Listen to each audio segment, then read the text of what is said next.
இந்த கூட்டம் குர்ஆனை புறக்கணித்தது யா அல்லாஹ் என்று அல்லாஹ்விடத்திலே முறையிடுவார்கள். குர்ஆனை திறந்து படியுங்கள். அல்லாஹ்வுடைய வேதம், அல்லாஹ்வுடைய வார்த்தைகள், அது படைப்பல்ல, அல்லாஹ்வுடைய சிஃபத்.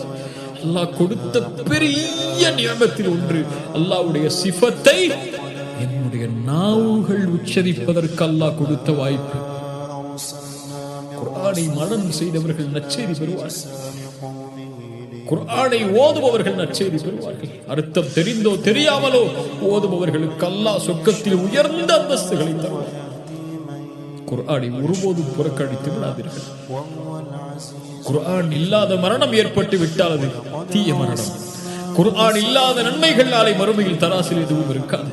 குர்ஆனுக்கு முக்கியத்துவம் கொடுங்கள். அல்லாஹ்வை அஸீம் என்று நீங்கள் அழைக்க வேண்டும் என்றால் குர்ஆன் இன்னும் அல்லாஹ்வுடைய அத்தாட்சிகள் எதற்கெல்லாம் யார் மகத்துவத்தை கொடுக்கிறார்களோ அவர்